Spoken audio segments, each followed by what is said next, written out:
বাবার বাড়ি যাচ্ছি। বাবা-মার সাথে একদিন ইফতারি করব বসে। আর সাথে ভাইয়ের ছেলে-মেয়েদের জন্য জামাকাপড় নিয়ে গেলাম। হ্যালো এভরিওয়ান, আসসালামু আলাইকুম। কেমন আছেন আপনারা সবাই? হুট করেই প্ল্যান করলাম যে বাবার বাড়িতে যাব। তাই ভাবলাম সাথে করে ভাইয়ের ছেলে-মেয়ের জন্য যে জামা কিনেছি এগুলো নিয়ে যাই। বাসায় যেয়ে দেখি ওরা নাই। ওরা নানুর বাসায় গেছে নাকি বেড়াইতে। তো যাই হোক, আমি যেহেতু রাতে মোটামুটি ভালো রাতে গিয়েছিলাম বাসায়। তো এরপর ভোর রাতের বেলা সেহরি করলাম। বাবা-মার সাথে বসে একসাথে খুব ভালো লাগলো। এরপর দিন সকালে ঘুম থেকে উঠলাম, একটি নামাজ ছিল, ওই নামাজে গিয়েছিলাম। এরপর বাসায় এসে দেখি আব্বু বাজার নিয়ে আসছে আর সব মেয়ের পছন্দের জিনিস। মেয়ে হচ্ছে বাবার আদরের মেয়ে, তো তাই বাসায় গেলে বাবা কি রেখে কি খাওয়াবে সে নিজেও বোঝে না। প্রায় ভালো একটি লম্বা সময় পর বাবার বাড়ি গিয়েছিলাম, তাই আম্মুর কাছে বায়না ধরলাম যে মা তোমার হাতের পোলাও রোস্ট খাবো। এদিকে আম্মু কুটাকাটি সব রেডি করছে আর ওদিকে আমি ভাবির গার্ডেনে চলে গিয়েছিলাম। একটি অ্যালোভেরা নিয়ে আসলাম গাছ থেকে ছিঁড়ে টাটকা, আর কিছু জৈন পাতা নিয়েছিলাম। এই জৈন পাতাটা আমার ভাবিই খাওয়া শিখাইছে। পাতাটা আমার কাছে এত ভালো লাগে। রোজার মাসে আপনারা ইফতারিতে আলু চাপ বেগুনি বানান না, ঠিক ওইখানের মধ্যেই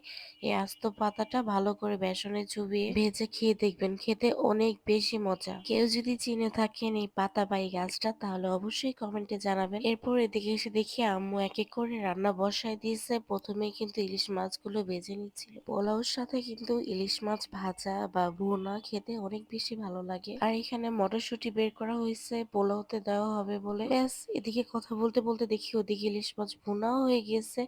খুব সুন্দর কালার এসেছিল। আরেক চুলাতে কিন্তু পোলাও বসিয়ে দেওয়া হয়েছে। প্রথমে মটরশুঁটি দিয়ে সুন্দর করে পোলাওর চালগুলো ভেজে নিচ্ছে আম্মু। আর আমার মায়ের হাতের রান্নাতে কোনো তুলনাই হয় না, এত বেশি মজা হয়। আমি আমার মায়ের হাতের পোলাওর মতো আমি কোথাও এই পোলাও পাইনি।